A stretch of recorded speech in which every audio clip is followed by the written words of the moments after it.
Hello, everyone, and welcome to a very special bonus episode. I'm joined here today by Jamie.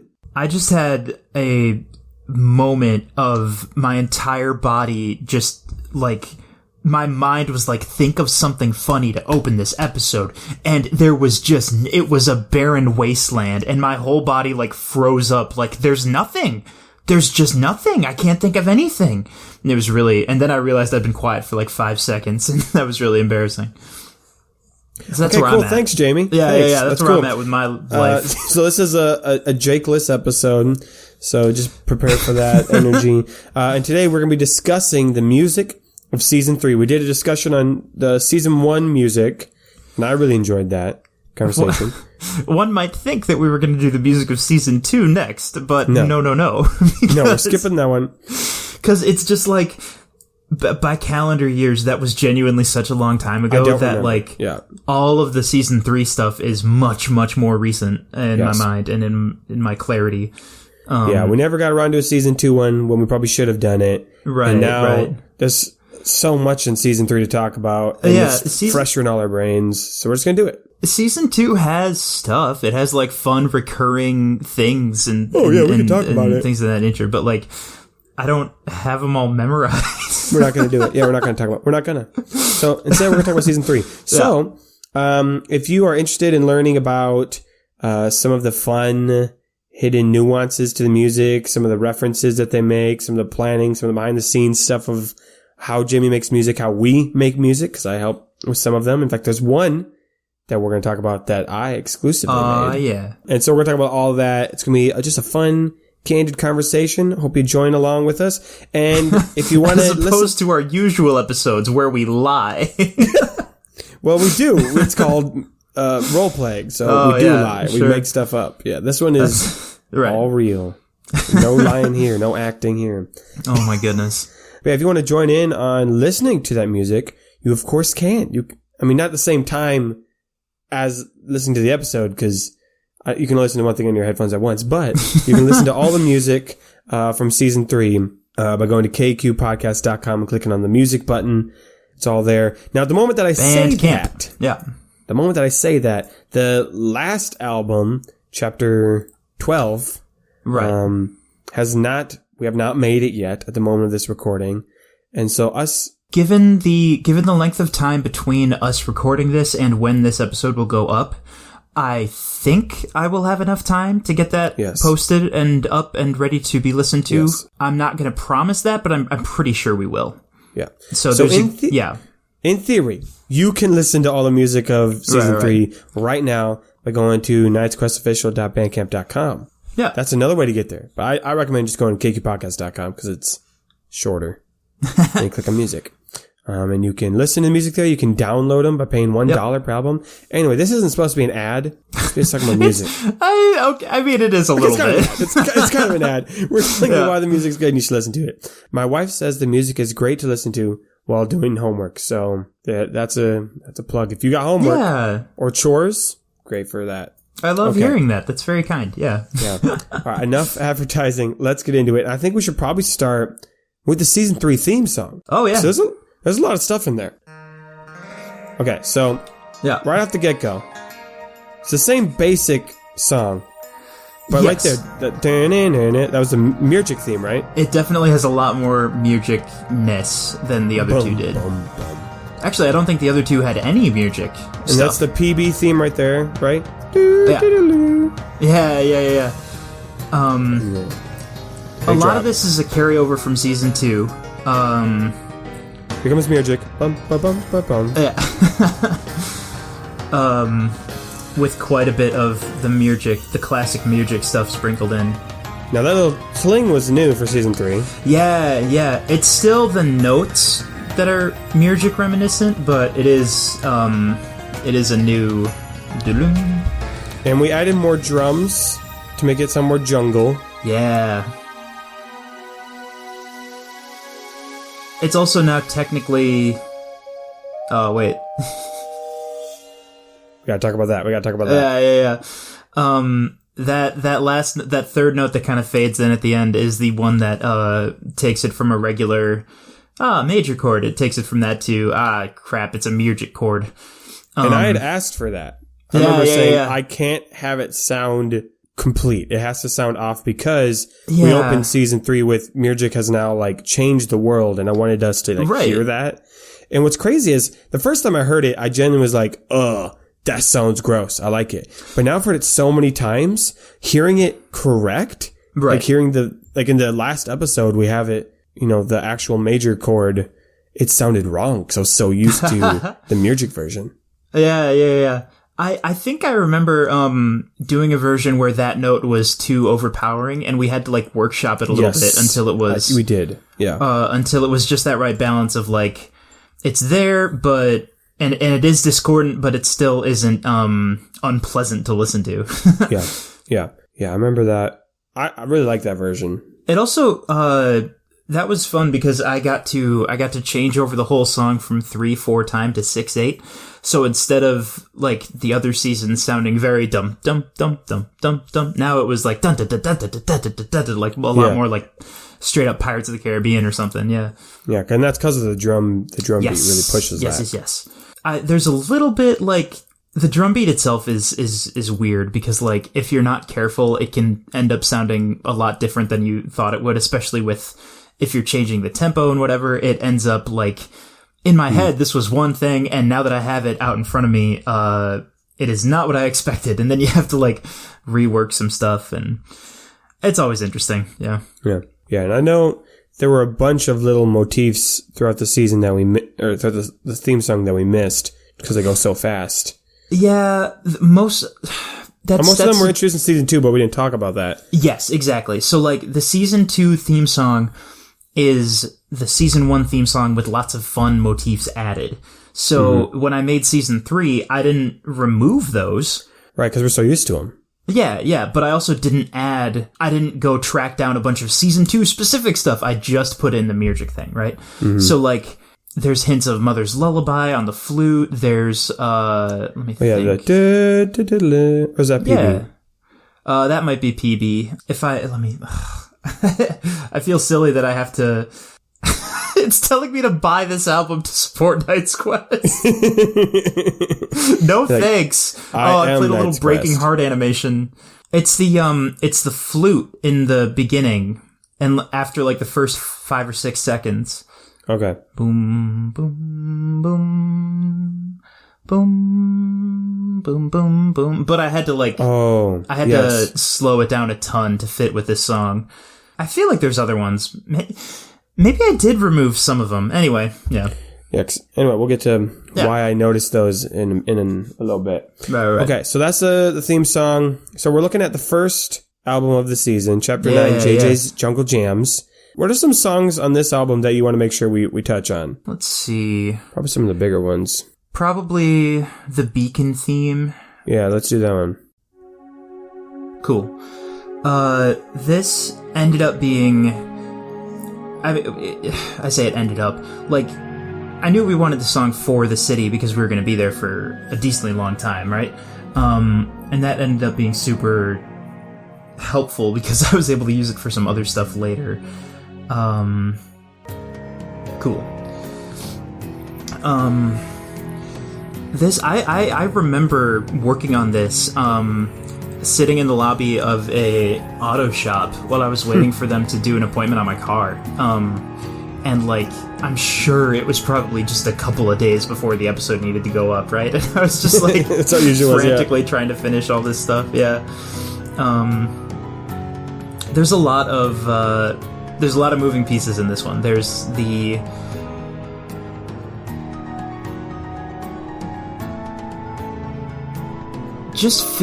messing around with the chords was weird because at the beginning, I was like, I'm going to have it be unusual chords that I wouldn't usually put in.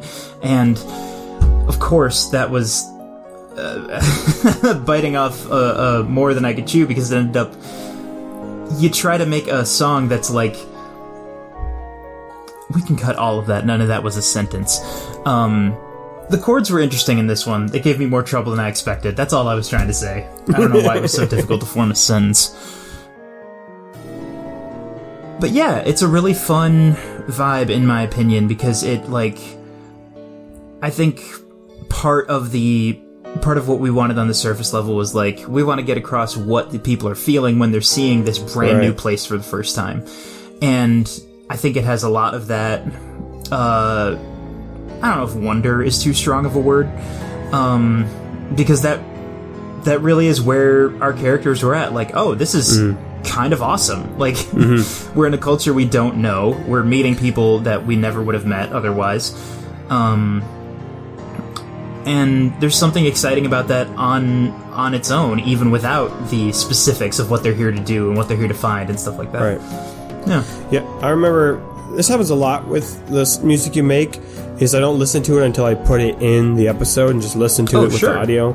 And this is definitely one that, like, when I put it in, it really transformed the scene for me. Like, I've visualized it before, but this, like, gave it a new life. So I really like this song. And you really did give it a different feel. You know, the season 2 stuff, we tried to hit some more Arabian, Middle Eastern, Arabian Nights kind of vibes. Right. But with the Rillian stuff, I almost want to say there was almost some, like, Asian inspiration, kind of. I mean, I don't know how to say it specifically without, like, oh, that's what we were trying to do, but it just kind of gives me that idea of, like, we're in a different culture than we were before, is what I'm trying to get at. Yeah, I think that's an excellent way to put it. I don't think I did that consciously or on purpose, but there were definitely times where I'd be thinking, like, oh, I wonder if I can work with this particular kind of chord, or something that I haven't had a lot of experience with before this. And then after the fact, I find out, oh, that chord is also used a lot in music that is more well-known in Eastern history, than Western, maybe. There's a particular string instrument called an erhu. I might be pronouncing that horribly wrong, but I used it a lot later in the season because I simply didn't have access to a digital violin, so I just used that instead, and that was something it turned out, this is also something that's from a culture I know very little about. And it really is just a random little happenstances where I end up learning more almost by accident, and getting a different musical feel again almost by accident. Well, that's the end of that song. Yeah. Where should we move on next in our tour through the album? Oh, the theme park is really funny because I just want to talk about how it was written. Oh, sure. I do love that one.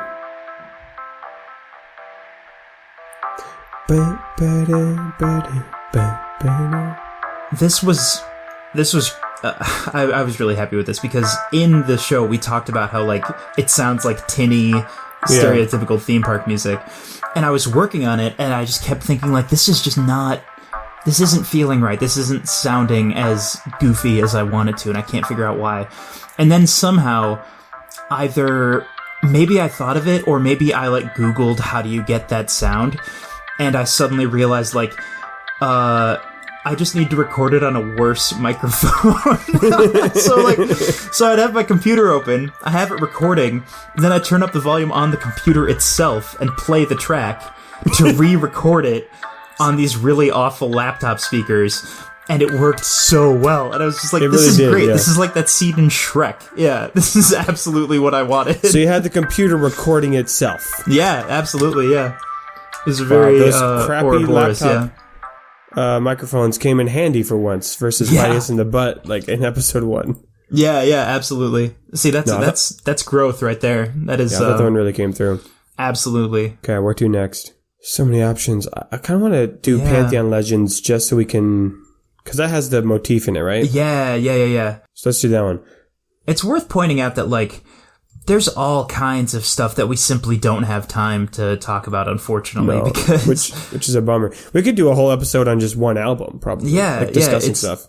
It's like, I would love to take a 10-hour episode just talking about all this crap, but we cannot. My playlist of all of the raw files for season 3 is 301 tracks. Now, granted, some of those are like 10 seconds, but But still, a lot of them are not. them are Just the production, the music production on this season just ballooned out to an insane degree that was actually, I would argue, not the best move on my part because it made things really complicated, but I mean, it sounded nice. It sounded, it was fun to work on. It was definitely a learning experience too. And we're going to be trying to tone that down a little bit in the next season, just for absolutely mental sanity. Okay. Yeah. Pantheon Legends. The introduction of the 5 spirits was really cool to try to work on musically because I put in this idea at the beginning of the season of like the songs should be in 5/4 time and the chords should move upwards by perfect intervals of 5. And I thought I was very clever. Now the problem is that becomes super difficult to work with if you really commit to it. So later on in the season, I was just like cursing past Jamie, like, why in the world did you think that would be a good idea? And once again, it's a situation where I like how it turned out, but it also got very, very convoluted. But there is indeed a specific theme that pops up in slightly different ways for each of the 5 spirits, and I was really happy with how that turned out. Yeah. And that was something I told you too. I'm like, hey, because in episode 1 we meet Banus. Yeah. And I basically told you, hey, I want to get to all 5 of them within the season. Yeah. So I kind of gave you like a heads up, like, let's make this something that recurs or like has meaning, like all of their themes should be linked together. And then I think you did a great job with that. Now, is Banus's song on the album? It's not, and I'll tell you why. Because that track we just listened to, I scrolled away from it, Pantheon Legends. So that 30 seconds plays when we are about to meet Banus, and it's just like, oh my gosh, we're actually seeing a spirit. This is crazy. Mm-hmm. And then once he's revealed to be an absolute doofus, there was the point was supposed to be, now the music is goofy and flat and like, brr, brr, brr. But I really, really didn't like how it turned out. It wasn't something that I thought of as funny. And the reason I cut it is because there's a much better version later in the season. Sure. That I thought really worked better to have a goofy feel. But all the other spirits, play the theme straight. Yeah. Because they're not nearly as funny. They're actually really imposing or pleasant or whatever for each spirit. So should we listen to track 23, the second of the Pantheon, just so we can kind of hear a comparison? Okay, yeah, absolutely.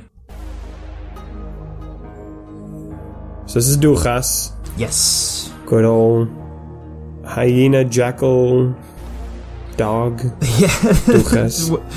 Whatever kind of animal you would want to describe it as. Yeah. And since the first one was mostly very, very simple, there was like kind of the ethereal background music and piano.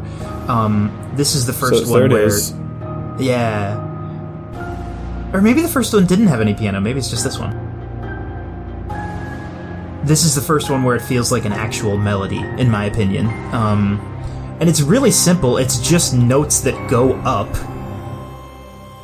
But I think that simplicity ended up being helpful because I could pretty easily adapt it to the rest of the spirits, I'm so used to listening to the Janus song because I think we played it more often that I do associate a lot of this as him specifically. Oh, but I forget that this was here from the beginning with Duchas too. I think the Janus one might have ended up being my favorite. I think so. We'll have to make sure we listen to that too. I'm excited to get to that part because there's one instrument in particular that I used for all of the Janus related stuff that I was just lucky. I was just super lucky that I found a digital sound that had a very specific vibe that I was looking for. Who says we need to go in order of the chapters? Should we just jump to that one and then come back to some chapter 9 stuff? Sure, we can. Okay. Where's that going to be? That's going to be in the Grorg one. The Grorg one. The Grorg one. So now we're looking at the third album. Let's see, which one of these would be best? Because there's a couple tracks that have Janus related things. It's going to be... I think we should probably just do the one... Just do the fourth? Yes, which track number is that? Number 32. 32, the fourth. So yeah, listening back to back, you can really hear the similarities now, but this one's just like cranked up in the spookiness. Yeah. What was this track? I think this instrument was called Dusty String Synthesizer, and I only bring that up because it didn't sound interesting or imposing when I clicked on it, and then I listened to how the sound was able to work out, and I was like, this has to be for something that we're genuinely afraid of, you know? And it was really useful because when you play it on high notes, it is a very different feel from how you play it on low notes. So that's it right there, right? Yep. Or the piano, not the... Is the synthesizer the thing that goes... Yes. Okay. Yep, and whenever that was being played as a high note, it was for Genis, and whenever it was being played for low notes, it was for Genis Pentas. Oh. And they genuinely sounded completely different enough. Oh, I forgot that we had a key change in this one.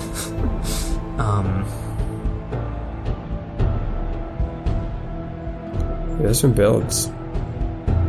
Oh, yeah. Okay, so that piano motif that's still climbing and climbing and climbing, that's the 5 Pantheon, right? Yep. Now the counter melody that's going doom, doom, doom, doom, doom, doom, doom, doom, doom, doom. That is the melody from Grorg's fight with his father. Oh. Because his whole thing was being the Genis Slayer and having its power and its cloak and da-da-da-da-da. So it ended up being really fun to try to put that into this song as well. Yeah, I know we said in season 1 that the themes and motifs got complicated, but I did not do a good job of keeping them uncomplicated. If anything, it got worse. There's the fight scene music is... Honestly, I kind of feel like let's just go where the muses take us. Let's jump to the next song that makes sense. So we're talking about the fight scene. Let's go to the fight scene, which has a ton of music. Yeah. And they're all incredible. Which one should we start with? Just start with the Duel of... Not even the Duel of Rights, because that's when they announce it. Oh, shoot. The fight doesn't actually start until... 30. Grorg's Trial is probably the first one. Yeah. So let's do that one? Yeah, sure. So... God, this fight had so much backing music. There's so much in this music, this song right here. Just to put them on the album, I had to cut down a lot because it was getting kind of ridiculous. Let's get the nice drums in there. Oh. Yeah. I am... Just remember what happens in the song. It just gets so good. I'm extremely grateful that... So first of all, that instrument right there. The, like, trumpety sound. That's kind of been like Grorg's instrument, right? Yes. Grorg is... a lot of Grorg's tracks are all about French horns. French horns, okay. I would need to check the file to be sure, because even this was like more than a year ago. So what was that song? The part that was... It might have been just a regular string section that I messed a lot with. Okay. Sounded sick. Good. There's Grorg. Yeah.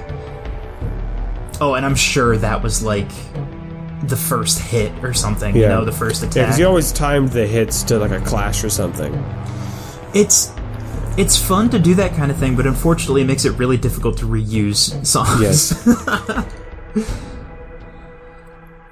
Now, when did the chanting come in? Is that in this one or in the next one? Believe it or not, it's before this, because We Gather at the Peak, number 19, and Duel of Rights, number 20. Those were both a lot of anticipation and hype while we were already up there, while we were announcing stuff. I think both of those have a lot of vocals. Is it both of them? I might just hop over to Duel of Rights. I'm going to see if I can find it. Okay. Because then we can quickly... Yeah, jump to it. Yeah. Yeah, I'm just gonna have a good time over here listening to Grok's Trial. Yeah, all the music for this fight scene was top tier. I'm really glad to hear that, honestly, because it took... there it is a little bit right here. Oh, there was some. Yep, I'm listening to it right now. Excellent. Okay. So there's some choral music that comes in right around 2:30ish. Good. And so, okay. Jamie, where did you find an instrument that was a choir? Oh yeah, I just listened to it as well. So the whole bit is that I'm going to be like, well, that was actually me, and that's true. But in the interest of honesty, there is also a choir sound effect behind it because I didn't like the sound of my own voice on its own. I was having fun. I was editing in a lot of like. I would duplicate my voice, like stagger them a little bit so it sounded like more than one person, mess with the echoes and everything. But it still wasn't quite where I wanted it, so I put in some digital choir sound effects just to smooth off some of the rough edges. Because I think in Duel of Rights, it is just you, right? Or it's a lot more pronounced. It's a lot of it's me. Yeah, let's just jump to that one. Yeah. I'm ready. Okay. So Big drums. I think. Yeah, so you hear that right up front. I'm pretty sure that still has a little bit of extra choir in the background. Okay. It's mostly me. It's mostly me in the forefront, but I did cheat to make it sound a little bit more professional. I think, didn't I tell you I had been listening to the Book of Boba Fett? And I loved the theme song of that. I was like, "Yo, can we do this?" Yeah. I remember listening to that theme quite a bit, trying to kind of get inspired for how this was going to go. And then there's that chord. Yeah. But that's his little chord progression, right? Yeah. You're exactly right. The high notes are trickier, honestly. The high notes are. I kind of wish I could have a do-over on that, but I'd already spent so much time on it. I was just like, I can't keep editing this forever. I have to send it off. But it's interesting because you hear your own voice singing filtered through so many layers of edits and stuff. Okay, hold on. Yeah, what's up? What are these words you're saying? Oh, yeah. So we should have... I wish I had insisted on going back and listening to the very first track of album Jungle Jams, because it's the same words I made up for that one We See a Hallway track. Really? Yeah. So it might be good to go back and take a listen to that quick. Well, shit. We're going back to episode 1 then. Or album 1. We're jumping all over. Oh, we're skipping some good stuff too. Okay, so going back to Jungle Jams. Track number 2, episode 3-1, We See a Hallway. Okay. So We See a Hallway, this is how we open the season. Yeah. Was with me narrating. This was in the Bawayu, right? Yeah, this is in the Bawayu. So I was able to start working on this before we even had the finished episode draft. Yeah, because you knew it was going to happen. Yeah. So like... So cool and mystical sounding too. Yeah. Like, oh, there it is. There's the... Yeah. I totally forgot that was in here. So I knew I wanted something that could get the same effect, but I wasn't sure what I actually wanted to be singing. And for a while I messed around with trying to just do ah again, like no consonants, just the ah sound. But that wasn't quite doing it, and eventually I just sat down and I made up 4 nonsense words. Time out.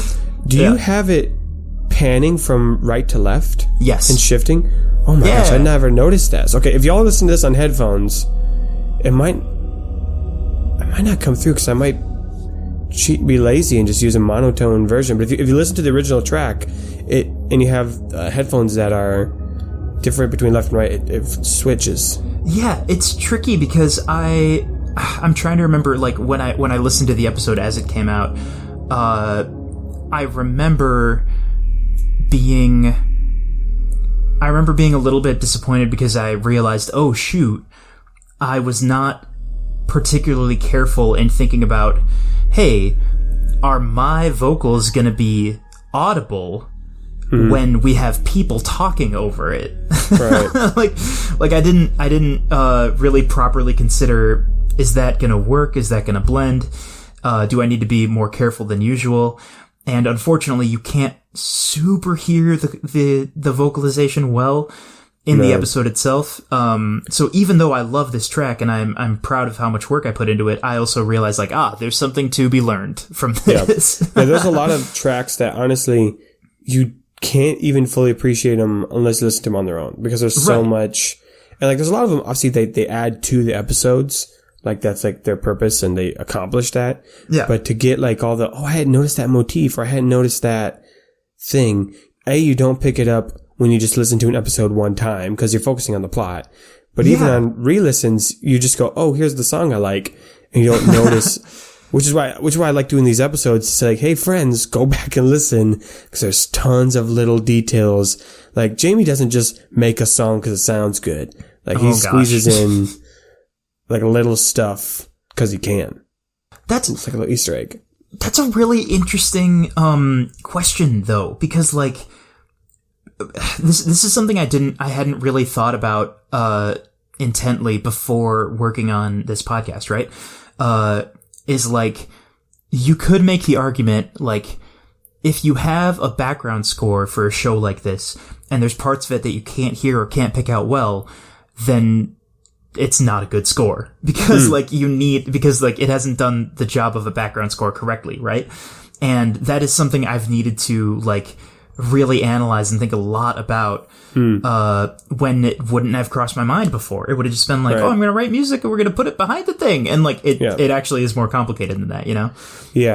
How do you make the important parts stand out even with vocals? Yes, because it's not just like a movie score where you can have music and no one talking. Like, you think of iconic songs like the Avengers theme usually plays when there aren't people talking. It's just dramatic poses. So your audio is just on the music. But for us, the only time we do that is the theme song and transitions. Right. We're talking like 99% of the time. Because we have to, otherwise nothing is happening, right? If we're not talking, then you can't visualize what's happening. Unless we did like audio drama style, which we are not going to be able to switch to that style production. No. It sounds so obvious when I try to put it into words of like, the whole point is to be background supporting music for the show that's happening through dialogue. Like, that sounds super obvious, but it actually is something I needed to, and I think I'm still doing it, something I genuinely needed to be like, hey, hang on.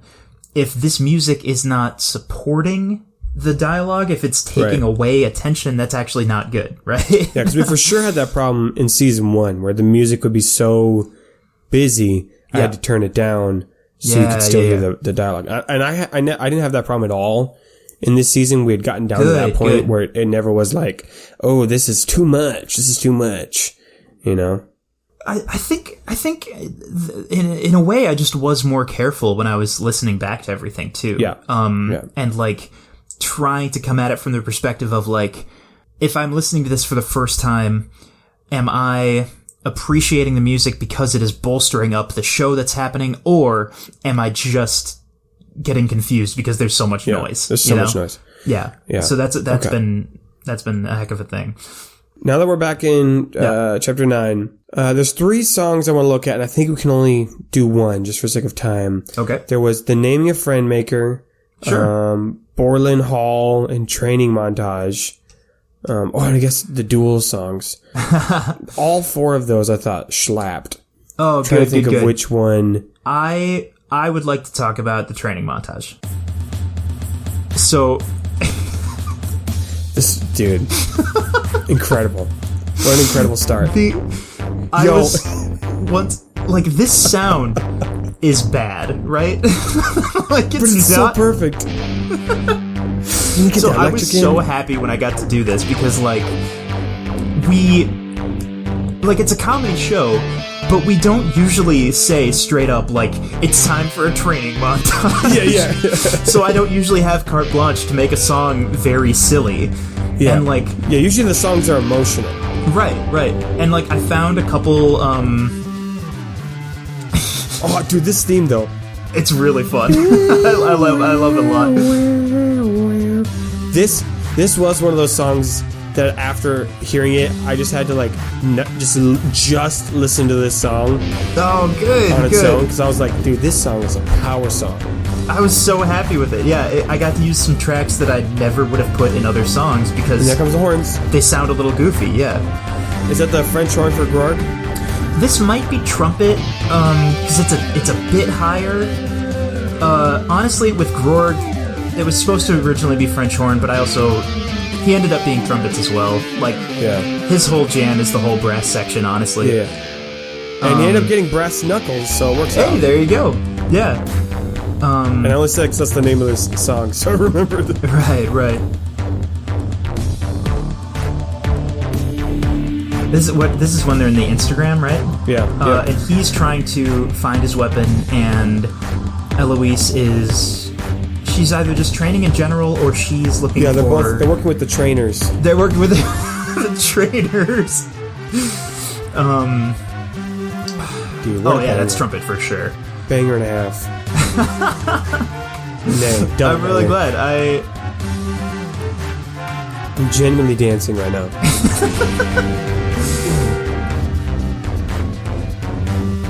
Yeah. Oh, yep! Yeah, this is where they suddenly and abruptly took a break to like drink some tea. Oh, what a vibe. I forgot that was in here. I keep wanting to say for so much of this, like, I just got absurdly lucky in that I happened to find, like, this is the instrumentation you use for, like, a chill coffee shop samba. And I was just like, that's perfect. Give it to me. Let's do this. Yeah. That's how we're gonna write this song. Yeah. Okay, now my favorite part of this song is when he picks the brass knuckles. I think that is Yes. the best moment, so I think we should jump to that. We will probably need to skip to that. Okay. So we finally get to the end of that training session, Yeah. and he finally gets the brass knuckles. Yeah. Again. There's this theme. Yeah, but I never put in an electric guitar before. But it's epic. And it was so fun to like mess around with like sliders and like messing with the pitch. It's very like power ballad, like just super over the top Yeah. of like meow, and I was really delighted when I figured out how to make a kind of parody of that, you know? Yeah. And again, it worked super well because Grog's theme is so simple because it's technically all the way from season 1, right? Yeah. That you can kind of put it into anything and it feels like, oh yeah, this is fitting, but it also feels like, oh my gosh, that theme again. And I just Yeah. love how it turned out. Okay. We are already at like 40 minutes of time. Yeah. So we Yep. we need to jump some big ones. I think we should just Yeah. jump to chapter 10. It's all fun and games until you kill a guy. Yeah. Which we should probably talk about how we got in the name of that album. There's not a whole lot to say. I remember telling you guys like, hey, I don't know what to name this album. And you said, wouldn't it be funny if we called it It's All Fun and Games Until You Kill a Guy? And then I said, wouldn't it be funny if I drafted up an album cover of that? And then I made it, and then I was like, I think this has to be the name now. I think that's it, yeah. Because that's our rule, all jokes are canon. Yeah. And so we gotta apply that to our real life. Yeah. Oh my gosh, I just opened up that album and there's so much in here too. That's the thing. It's like, I don't know how to good choose, stuff. because I want to talk about everything, but it's so tough. Okay, can we talk about track 17? Track 17. Excuse me. Yes, no, I want to talk about this. This. Two things about this song. Obviously it's extremely fancy, for these characters that it represents, because the weaving dancers are very elegant and graceful. But like, if any of y'all have ever played Zelda Twilight Princess, there's a there's an area in one of the towns you can go to that has this insanely, like, ritzy shop where everyone's very snooty and they're like, oh, you can't afford anything here. And there's music similar to this playing. And that's what I was thinking of the whole time I was working on it, because, like, they are stuck up, they are very posh, and I was just like, I need something like that. Yes. And yeah, I think it's a harp, if I remember right. And the second half of the song, when Jonathan is pretending to be just a whole new person that they didn't notice, and he's just like, my name is Jajorgo Perfect Dancer. Jajorgo Perfect Dancer. Best character. He gets to take over the song a little bit.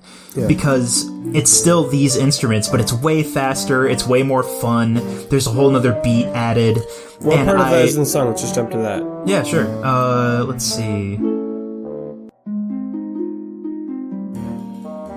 Oh, wait. Oh, there it is. Yep. Yeah. You hear that? I wanted to include a couple seconds of, like, oh, we're going to do a very posh key change, and then it gets interrupted. Yeah. Yeah. Oh, okay. Yeah, oh, there it is. Yep. That's Jonathan right there. The second thing about this song, it actually gave me fits, because the strings going dum da dum dum da dum, for some reason, and I don't know what it is, it was so difficult to get the timing right. I felt like I was going crazy. I kept just barely changing it a little bit by a little bit, and it was just not landing with the beat I had in my head. Something about either, like, the time signature I was trying to use, or, like, I might have just made a simple mistake when I was moving the notes around. I don't know what it was, but this song was a nightmare to try to finish. Which is wild, because it's, like, a very low-stakes, goofy song that shouldn't matter that much. But it was my nemesis for a good while, yeah. That's funny. If anyone listening is not looking at the track right now, it's called Excuse Me, but me is spelled MEAEYHGH. Excuse me. Also, go listen to the Patreon episode. Is that on Patreon or is that on the main feed? Yeah, it's on Patreon, yeah. Oh, okay. We did a Patreon episode. This is an incentive to go check out our Patreon. Yeah, we did a Patreon episode of Nathan and Jake exploring the background of the Pemberley and Simmons, the two leaders of the Weaving Dancers. And it is one of my favorite things I've ever heard, I think, in my life. That one's called Claude Crump Downing. It's the name of that episode. You guys made up a music genre. Yeah, Claude Or Crump a dance genre, yeah. Yeah, okay. Anyway. All right. The song that we got, we have to talk about it. Okay. Is You Have Got to Meet Them. Oh, sure, yeah. We got to talk about it. Absolutely. So I'm going to try to talk over the vocals. Go for it. But how I try to do a song every season of people singing. We've accomplished that. So this one I knew we had tons of heads up for. Like, hey, we're going to be doing a show.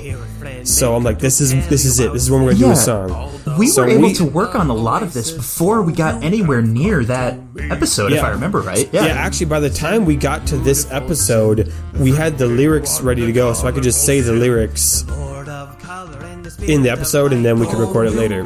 Right. Now, what was hard about this one is this one had 3 vocalists. Right. And so I recorded my parts. And that was relatively easy. It was fun to sing as a character. So it was okay if it didn't sound good, because, it's a Beal and Rourke singing. They're not singers. But I had to make sure Jake knew what to sing, so I recorded his lyrics, sent them to him, and then he recorded it back and sent it back to me. Right. And I had to try to make harmonies, which I'm not an expert on. So I tried to weave some harmonies in there, and I'm actually gonna stop listening to it because I can't hear you. Fair enough. There should be a way to up the volume on Skype specifically, but probably.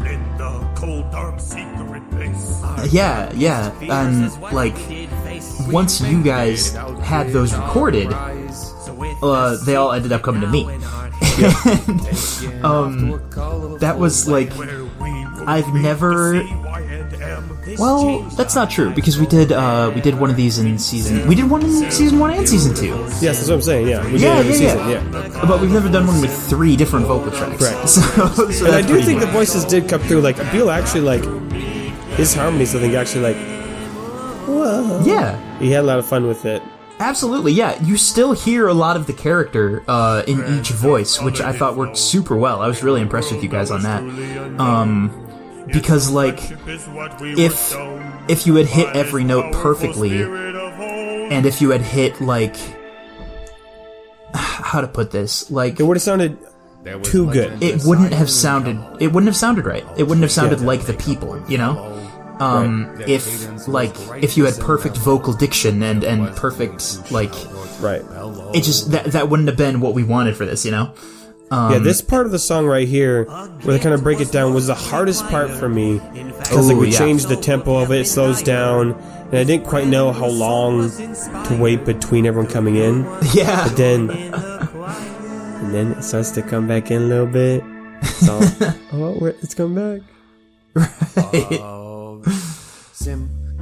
We haven't gotten to it yet, but I really love at the end when Gorg kind of throws in some ad-lib stuff. That was just kind of fun to do ad-libs because there were there it is. Yeah. That was kind of fun to throw all that in to make it seem more choral. Oh, absolutely, yeah. It makes it feel like it has so much more life. No, I think I redid the vocals at the ending a couple times though because I didn't like my first attempt. So I had to try it a couple times.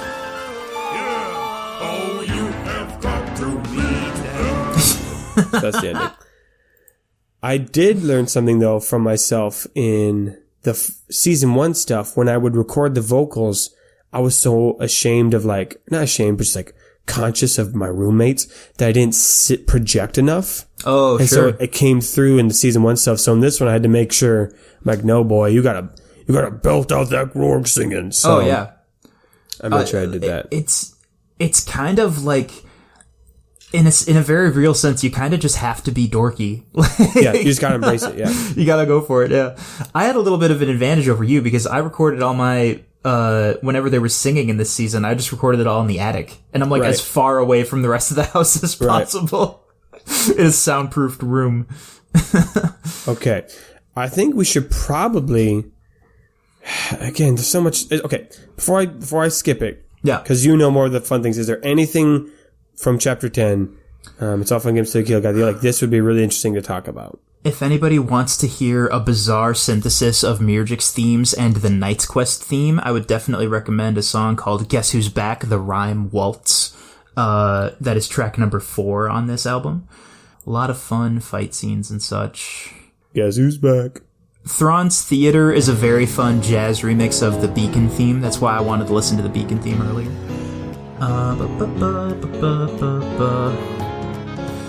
Oh, this is where the first appearance of Hazel's theme song came in.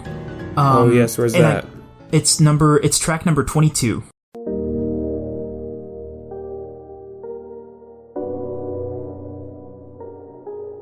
So this was something that, Rainer's mom dying is one of the first jokes of the show. But we never really explored her as a character until here, which is why her theme is so late in the show. Absolutely, yeah. I was able to... I think that really paid off, too, in the finale. Yeah, definitely. This is the first appearance of this melody at all. I think if I had it to do over, I think I would change it a little bit. I wouldn't have it be quite this slow, and some of the instruments are a little hard to hear. But other than that, I'm really, really happy with how the chords and the music turned out.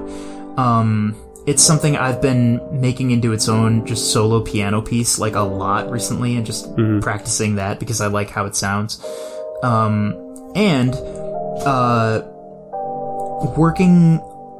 Working harder on that than maybe some of the tracks around it, because, it's Rainer's mom. It seems super important. Yeah. That really paid off because towards the end of the season, where there are more scenes involving her and about her, it was a theme that I could bring back and use in a lot more tracks. And that, yeah. And I will say this moment of the dream, and then also earlier.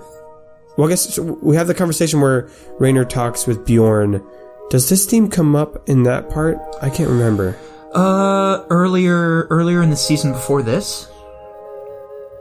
I'm gonna say probably not. Yeah, because they have the conversation with, you're a muse, Oh, yeah, I don't believe so, because I don't think I'd written it until here. No, because, this is later in the season. So I'm sure that track used a lot of, like, Mother's Lullaby and stuff. Yeah. The classic, the old standard. Make him cry. Hit him with Mother's Lullaby. Make him cry. No, but a good theme for sure. Should we go to the unreleased album now? Because I know there was one more song that I would have liked to have talked about before that, but in the Grorg one, have we gone to that one at all? Yeah, we did. We did the Hades theme. Oh, that's true. That's true. And then we did the. Oh yeah, that was the one that had all the fights. Stuff. Right. I think I do want to jump to track 23 on that one though, just a little bit. Oh my god. So in the season 1 episode of music, I was like, I can't have even a hint of copyrighted music or else I'll get in trouble. We can't have anything related to Careless Whisper. I'm too scared. And several years later, I've got to the point where I'm just like, fuck it. I'm just going to put the lyrics of the song right there in the title. Yeah. Now these think are some of your best works. Because you somehow turned the melody of We're No Strangers to Love. Right. Never Gonna Give You Up. Never Gonna Give You Up. Yeah, that's the name of the song. And turned it into a dramatic, epic battle theme. And also the titles for the songs, We're No Strangers to Love and then You Know the Rules, worked so well. It was in the moment. It couldn't have been more perfect. Because Heinous Slayer literally says, "You all know the rules." or he says something very similar to that. I can't remember the exact words, but I was so delighted when I was working on these and I was like, oh, wouldn't it be funny if these two songs had these two names? I feel like that'd be funny. And then later on I was like, oh, it's perfect. It's literally perfect. Yeah, if y'all have if you're gonna listen to anything, go to the Grorg one and listen to We're No Strangers and You Know the Rules, 23 and 24. They're beautiful songs, but also just knowing that theme of but nice and slowed down. Well, I have you guys to thank for that, because I don't remember if it was you or Jake who suggested that should be a song that Rainer can play way back in season 2. That was season 2, yeah. And then how far we've come. Truly beautiful. Okay. I might want to skip to see if there's a more exciting section, because there's a lot of build up. Honestly, the next one, You Know the Rules, is probably going to be the one where it actually drops. Okay, so let's do a little bit of that. So you can hear the melody a lot clearer here. Oh yeah.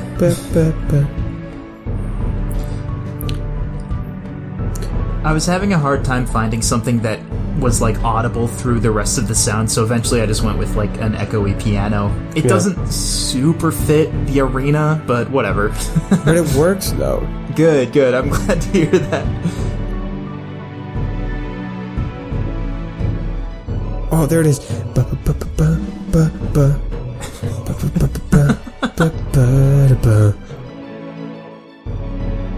It's just so epic.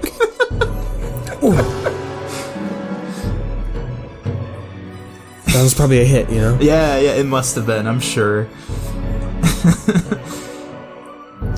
Anyway, we can't listen to this all day, so... I would like to, but... I mean, we could, but not for this episode, because we still got a whole album we haven't touched yet. Yeah, the album that doesn't exist yet. For us. Let's see here. So, that's everything after 334, I believe? Lord, that's 12 episodes. Yeah. Okay. It's gonna be interesting. luckily quite a lot. This stretch of the season, I did a better job of like marking everything down as the episodes were happening. So I have a much more organized list of like, cut this, shorten this, add this one to the other one. It'll be its own thing. So it's gonna be, it won't be nearly this long once we actually have the album ready to go. Oh, sure. What songs for sure do you want to listen to in these ones? I'm thinking the Murgic theme. Yeah. I'm thinking, Janus Pentis. I'm thinking Varden. Yeah. Let's see. Those are the big ones I can think of. Oh, that's the quiz fight. Dang. Well, I'm going to be totally honest with you. That is a big old remix of the Rock Boys fight theme once again.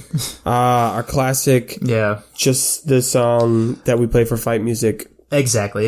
I'm happy with it, but it is not brand new. Because Quiz never got a theme, did he? No, not per se. See, if I had cleaned up very shortened versions of these Leroy songs, I would tell you to play those, but unfortunately, they're both 9 minutes long. So this is tricky because I don't know what to tell people to go click on and listen to because I don't have the tracks yet, you know? Sure. Like I haven't made the official album ready. Okay, let's just do one that I know is worth listening to. Yeah. And that's the Murgic theme. What specifically are you referring to? Like the Murgic version of the theme song. The one where it's Murgic singing. Oh, sure. Like near the end. Yeah. Oh, yeah. Okay. What episode was that? Okay, I don't actually have that. I think only you have that. You're right. I never sent that to you. Well, you didn't need to, yeah. Well, let's just listen to the start of that episode then. Oh, yeah. Okay. While we're getting this pulled up, I knew maybe like a year in advance that I wanted this to be a thing. Like I wanted Murgic singing the theme song. So what I did, I love the artwork too. How it's like all glitched and stuff, and he replaced it with the Murgic show. Thank you. Yeah, it doesn't come up on every podcast player, but like on Spotify and some other ones, you can see that I gave it a different cover art for that episode. Oh yeah. So for this one, I asked Jamie to send me. My name is Rainer. Oh my God! Stop Murgic! I love this Shoot him with so all much. magic. He's destroyed. I asked Jamie to send me Leroy, what are you doing? individual tracks for the theme song, so the drum track, the melody track, and then I recorded acapella style. Well, I was gonna let it play out.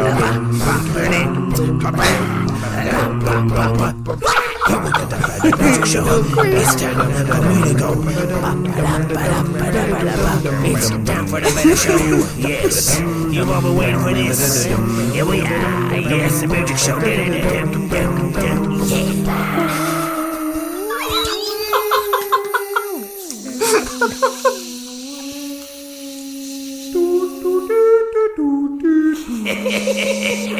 Okay. Oh my lord. So I couldn't talk over that. So yeah. Nathan, I didn't hear a word you said in the last minute and a half because I can't turn down the volume on my browser. So it's okay. I stopped talking because I couldn't. Let me recap. I asked Jamie to send me the individual tracks for how he made that song. Yes. Like, hey, send me the drum track, the melody track, Yeah. whatever. And then I took those and acapella style, recorded each individual part and then put them together and then added some effects to make them sound more musical, added the laughter. And so that was a process to make that, but I think I remember sending you one and you said, hey, this is good, but it's too clean. Like it's too perfect. It was like you did a really genuinely impressive job of doing an acapella cover of everything I'd sent you. And I was like, this is spot on. That's a problem because it's Murgic. Yeah. And so that's when I had to go back and add it's time for me to go. Like add some more silly, ooh, ah. Yeah. I think the bit that kills me the most is him going, let's go. Because he sounds so into it. Like he's so excited about this. And that makes me laugh so much. Yeah. Yeah. I really like how I don't think we blatantly say this, but my headcanon is, at the start of episode 45, the Mirjik show, Yeah. Mirjik is genuinely excited to be running everything because that was his plan, right? This is Yeah, him. yeah. He finally made it. Bye-bye writer. Just Yeah. Mirjik. But by the end, he's so fed up with having to deal with you and Jake that he's genuinely like, I don't care anymore. That you can have it back. That's giving why, it like, back. in the next Yeah. episode, he's like, yeah, whatever. Like, let's just go take down the writer or whatever. Oh yeah, it's my absolutely headcanon. classic. I am such a big fan of how that entire episode turned out, especially the end. Yes. Okay, so I think we got to talk about the one where Quiz dies. Yeah, absolutely. Let's see. What here. episode is that? Yeah, so the track called Leroy and the Sword is probably the one where he actually Yeah. gets stabbed. Don't Waste It, Requiem is the one where he's speaking. And then, And Ending is the one that has the surprise. oh, should we do ending then? Sure, yeah. Okay. Because ending, you put a lot of beautiful stuff in there. I was very sneaky. Yeah, between 1 and 2 minutes, I do give him a little bit of that home theme for Goldon again. Cause he does, again, Quiz didn't end up having like specific theme songs, but, I wanted to give him a very faint piano version of that, that callback to his hometown once again. So this was one that you pulled a sneaky on all of us. So I knew you were going to do a different theme song, like ending theme. Right. Because it was, it's our only party character death. Yeah, it's never happened there's- before. There's the theme song's actual dum dum dum. Yeah. Very soft. Yeah, this was me playing the piano for real. This was not put together digitally. I actually hooked up my keyboard to the computer and everything, so. Which are some of my favorite songs when you would do that. Yeah, it leads to its own weirdnesses. Some of the volume ends up very different when you record it into software like that, but it also, And here it comes. yeah. It's a lot longer pause than I thought. Yeah, me too. CHRIS. Still gets me. I like this better. it really turned out well. I had some angry text messages in a supportive and loving way, but they were angry. It's called Sweet. Is Jake one of them? I think so. If I remember right, yeah. Is it actually sleeping or is it sleeping? You roll a dice? I believe I titled the email Operation Make Him Cry. Yes, okay. So I remember that very clearly. You called, I think we talked about this in the Q&A or something. No. You send me emails with all the music in it, usually labeled music for this episode. Yeah, We yeah. called this one Operation Make Him Cry. And the whole episode I was like, Jamie, Of course. Acrylic. Do you want to be Quiz? Because you could join the party. I don't think you accomplished it. I'm gonna write And then we get to hear. his cousin, Who's- training in magic. His name is Quiz. Quiz. Quiz. And I'm like, oh, you motherfucker. That's the part. That's the part where you make him cry. So, yeah, because you pulled all those from episode 1, Yes. and you were going to do a bigger poll, but then you're like, this is good enough. Unfortunately, it's just time, unfortunately. Yeah. Like, I wanted to get more, because he has so many, like, really Yeah, well, awesome this and- character stuff in season 1, but unfortunately, I just ran out of time. That is the moral of a lot of the editing choices. Yeah. where the deadline was coming up, and you had to make it. Yeah. Which I've expressed, I think was a good thing. Because otherwise you could spend eternity on just one song trying to get it just right. When at the end of the day, it's still good. And you gotta just keep making. Perfection paralysis, I think, Yeah. would have slowed us down if we didn't have deadlines. That's how I feel about this episode right now. I want to tell people about everything in this back half of season 3. Like, I know so much. there's stuff about Salim. There's stuff about the snowy fort and the Quiz's inner battle with Conquest that becomes an outer battle. But we gotta keep going because we just do not have time. We don't have time. Okay, what stuff do you want to... Now, I will say this, just Yeah. easily looking. In the finale, Okay. the epilogue episode, Yeah. there were a couple things that I asked you to do. First of Yeah. all, in the intro song, so let's just listen to that real quick. Oh yeah. Okay. Got it. So it starts with the season 1 theme song. Yes. And I have a Old really school. big recap for this intro. I did love the season 1's like twanginess. Yeah. So nice. And then partway through, it switches to the season 2 theme, and you can kind of hear it's a key change right there. Putting these together was really tough, and I still don't love the way I did it. But like, I liked it. And then you can clearly hear the switch to then season 3 because it's a lot quicker. Yeah, it's also not as clean of a break, unfortunately. Now, I'm not saying you can hear them because it was bad. I'm just saying they're like, it's Oh it's no, noticeable. but there are like weird little audio ticks, you know. Yeah, and then the rest is just the theme song. Except for the ending song. We do have it end on a nice major note. Oh yeah. Yeah, the music note is removed. Yep, and it's the actual. There's Full actually chord. there's actually a couple things in that ending theme where the musicness is gone. Yes. And I remember hearing at first going, "Ugh, what? But like, it had been returned to their. And so I wanted that to again show how Mirjik was gone, right? He wasn't controlling it anymore. It Exactly. was finished.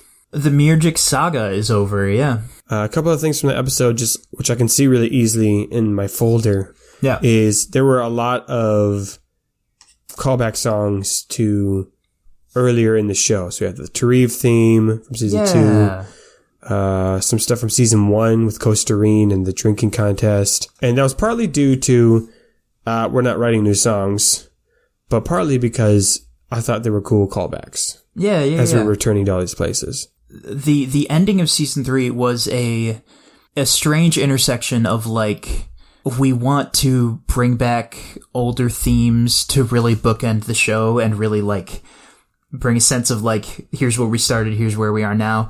A strange combination of that and like genuinely burnout, and like Right. burnout's a real thing, and trying to manage how much work, how much time you have to give is also a thing. Like, so from my side, it's once again trying to learn that lesson of like, how much of this project can I take on, and still have it be the best it can be before before fatigue or before overworking or before like, well, I tried to do too much, you know? Yeah. Like, it's a real thing that you kind of have to struggle with and work on. And I think that's why something that we're going to be doing, that we've talked about doing, we haven't done it yet, Yeah. but we've talked about doing in the next season, is intentionally creating more songs that can be reused easier.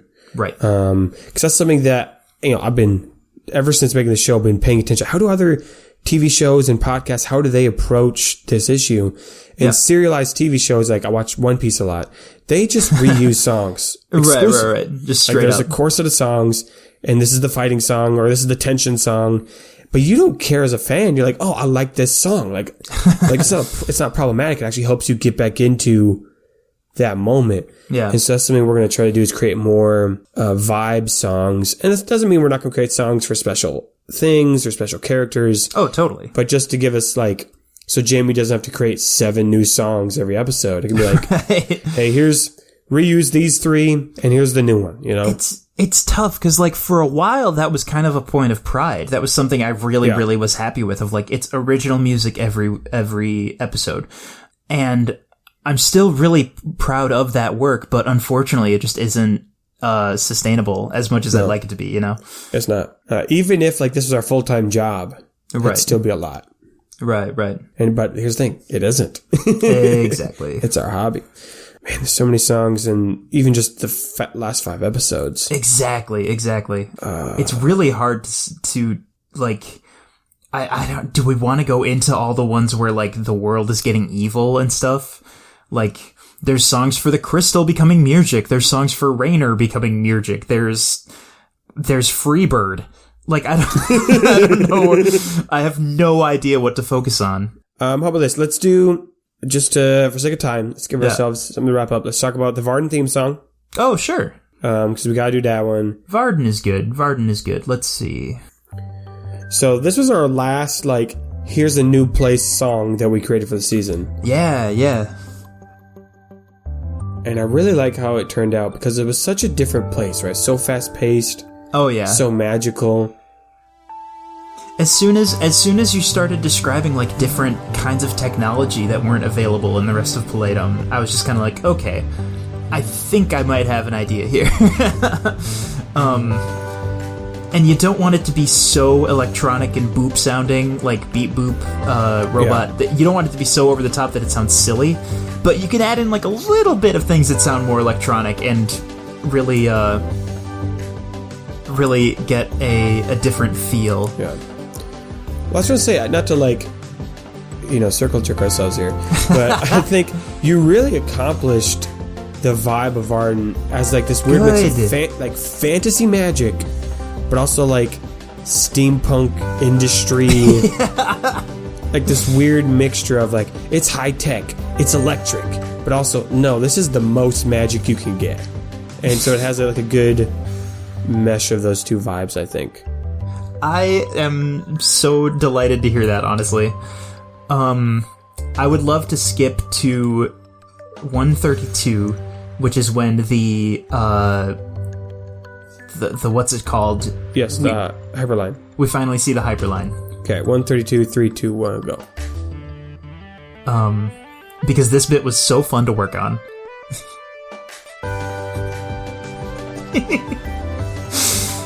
I remember the coffee shop I was in when I was like trying different drafts of this.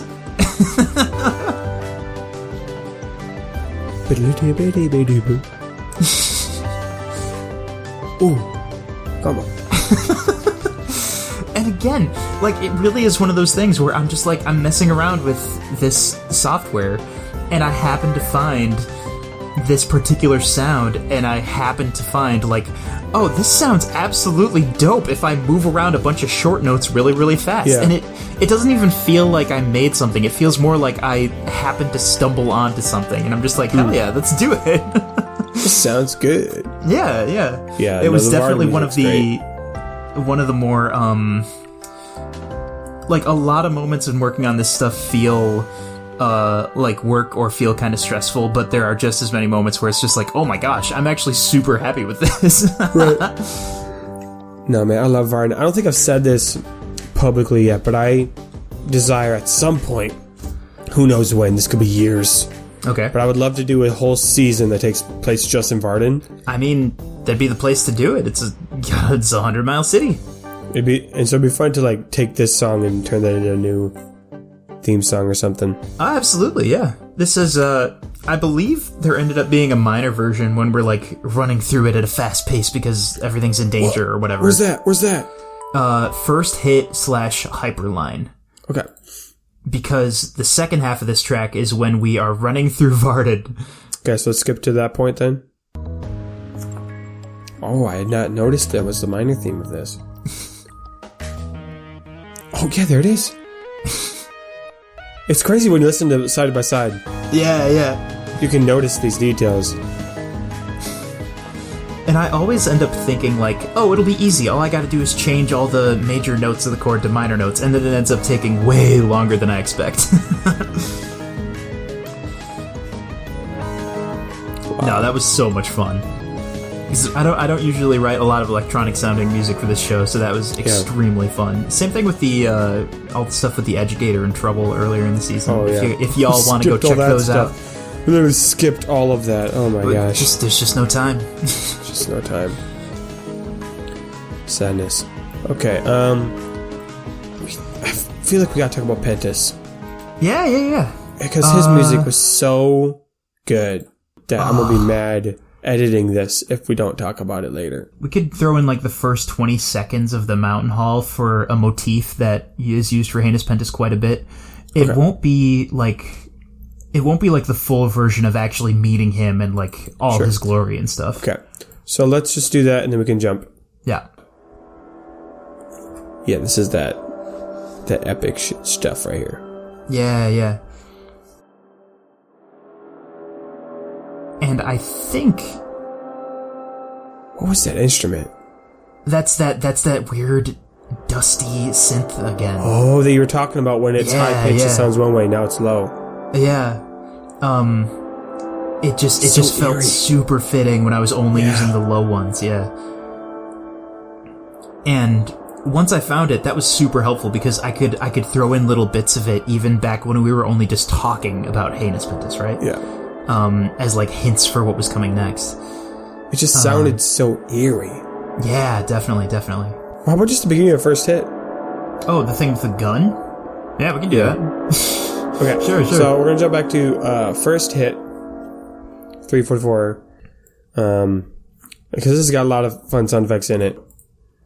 So again, it's that same spooky motif. This is when he's fighting Mirjik. Oh, this is the gun, isn't it? Yeah. Or one of the gun. Yeah, the second gun use. So spooky. So he's talking with Mirjik or something at this point. Oh, here it comes.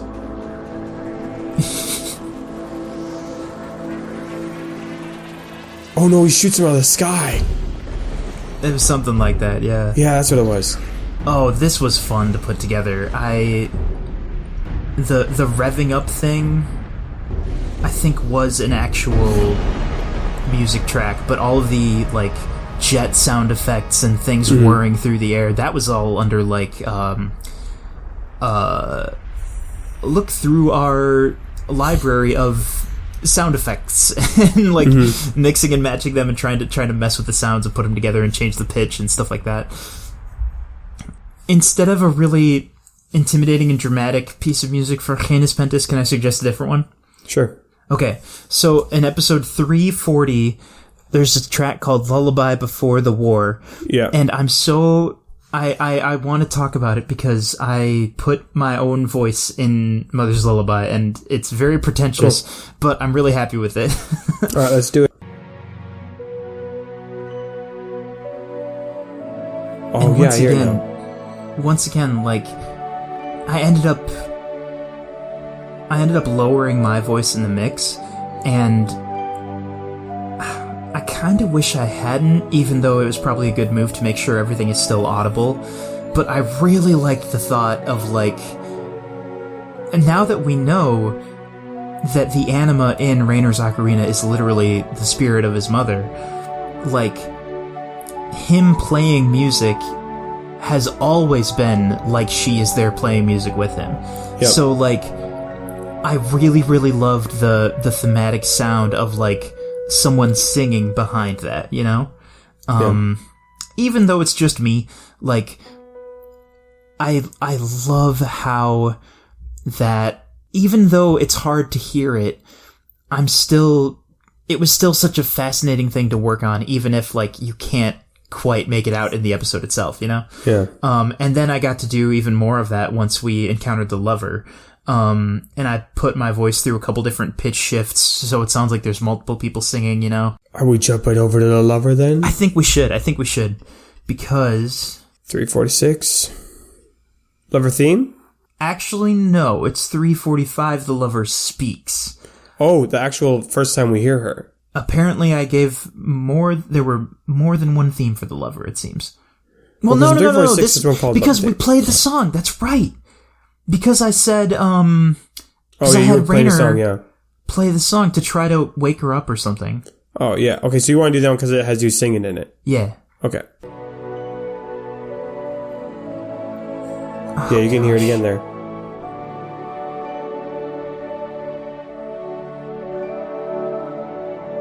Ah, boy. I wish I had used a little more care to make it both... I don't know, it's tough. It's tough to make it audible in the mix, but not distracting and not very clearly my voice, just pitch shifted, you know? Mm-hmm. It's a tricky balance. But again, in the episode itself, with the focus on the dialogue and what's happening, I think it works super well.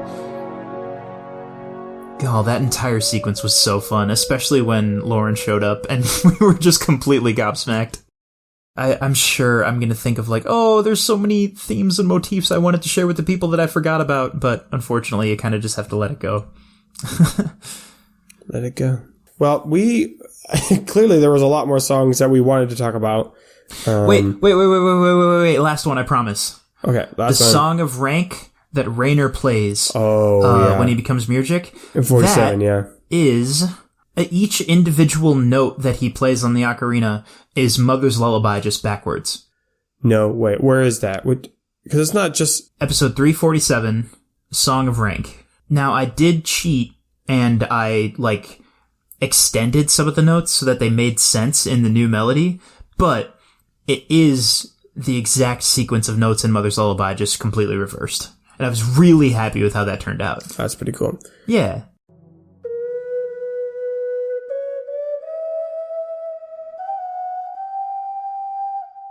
So again, some of the... a little bit of the, how long each note lasts is a bit different. But... I don't think if I remember it, I don't even think I recorded anything new. I just took one of the old Mother's Lullaby files and I just chopped up all the notes and then literally just flipped them all reverse. Oh, wow. Yeah. It does sound kind of spooky now. Right. Especially when it builds like this part. Yeah, I liked the idea of kind of hinting that there's something not all as it seems with this song because it's part of Rainer's whole fucking secret plot. Yeah. Dark timeline. Yeah. Well, you know what's crazy? This is the first song you play without your mother. Ooh. And so to have it be the inverse of Mother's Lullaby, Ooh, I like that. that's got some deep meaning to it. Interesting. Good catch. I feel like I'm writing an art paper for school. I'm trying to find meaning where they didn't intend it. No. I mean, honestly, that's kind of how I've been approaching all the music the whole time. It just feels a lot more, unfortunately, it feels kind of pretentious when you're doing it about your own thing you've been working on. Well, 'cause I think this, we both have a shared, appreciation for good scores. If y'all want to join us in that, just look up Sideways on YouTube. Yeah. That's the name of the YouTube channel. He has a bunch of videos analyzing themes and motifs and movie scores and musicals that both Jamie and I watch and made us go, can we do that in our stuff? I want my music to be something worth writing a YouTube essay on. Absolutely, yeah. I think I'm confident we can fill up another one of these bonus episodes just talking about musical inspirations for an hour and a half. Oh, absolutely, yeah. For sure. Yeah, there's so much to unpack with this stuff. So, I'm going to start trying to wrap up this episode. Folks, if you enjoyed that, if you're go back to season 2 or talk more about season 3, because we did skip a lot of songs, easily fill another hour discussion just talking about the songs we skipped. Oh, yeah. Let us know. If enough people say we want this, these are pretty easy for us to record. It's easy for us to sit down and record just the two of us. So, right. That's not an issue. So if you want it, let us know and we'll make it happen. Otherwise, go check out the music. KQPodcast.com. Click the music button. There's tons of great stuff. I hope we hyped it up enough for you guys to get this is great stuff. And just enjoy it. Enjoy the music. All the beauty. Yeah. It's all technically free. And I say technically because the way it's set up is that each album can be bought for $1 or any amount more than that if the spirit moves you. But every song you can just download it for free. So if you want, you can go just hang out, go find your favorite songs you remember, just grab them off of there. That's more than fine with me. If you'd like to buy entire albums, that's awesome too. A couple of people have done that. And it's genuinely so cool whenever I get a message. They're like, hey, somebody downloaded your music. Hey, somebody found more of their favorite songs. That's really such an encouraging thing because that's something wholly original that we made, that we put together. even though it's kind of my baby, it's also ideas and characters and concepts that are 100% from Nathan and Jake, you know? And like the idea that hearing that people are excited about that just means so much. It's the same way with Patreon. It's the same way with people who tune in every episode. Yeah. It's another way that is just so much fun to make this show. Yeah. Yeah. The fact that you're here listening to the end of this bonus episode also says a lot. And we are very grateful that you're here. I hope you enjoyed that conversation. Yeah, because I know I did. I learned stuff. Nice. So I sat here going like, I know a lot more of this season. But then you drop some knowledge on me. I'm like, that was that theme backwards? Dumb. So I want to learn all the juicy secrets of my own dang show. Nice. Yeah, I think the last thing I want to say is that really stood out to me as like a lesson. The moral of today is if you just put in some hard work, not like blood, sweat, and tears, but like, you put intentionality into your creative works. I think it always pays off. Hell yeah. You think about, hey, why am I doing this note? Hey, why am I doing this character? All these things. I think that comes through. Even if people don't notice, right? If no one notices, oh, that's that motif again, it'll still come through as like good, like and valuable, even if they don't catch the nuance of it. But then if people do like it and they dig deeper, they see, yep, there is substance here. It's not just surface level stuff. Which is what I tried to do with the whole show. Like, I'm like, if someone were to really listen to the show and dig deep into the lore, into the mysteries, would they find something to explore? So that was there you go. That was my goal, was making it not just whatever, but like there's actual meat here. And I think we even did that with the music too. Jamie accomplished that. Aw, shucks. Some real meat in those bones. It's weird to think of this as like our farewell to the music of Knight's Quest Song of the Hero. Because from here we're moving on. And that entire campaign is over. Yeah. This could be the last episode actually that even goes up on this feed. Oh, shoot. That's interesting to think about. Other than the announcement trailer. That's more fitting to end the Song of the Hero by talking about the songs of the Song of the Hero. Oh, there you go. Yeah. That's deep. I like that. That's deep. Okay. Well, relive your favorite memories. KQPodcast.com. Click the music button. All right, folks. You're great, and we love you. We will see you. I don't know if future Nathan's going to come back and say some stuff. So if he isn't, though, I'm going to say this. We're going to see you guys next time on the new show. New show. New story. New songs. And that new theme song, y'all. New theme song. Oh, that's a good one, too. Okay, anyway. I'm rambling because I don't want to end. Right. But I am going to end this now. Future Nathan's going to say something. Bye. Bye. Hey, the Questies. It's me, Future Nathan, for the Nathan you just heard. Present Nathan for me, and past Nathan for you, I guess.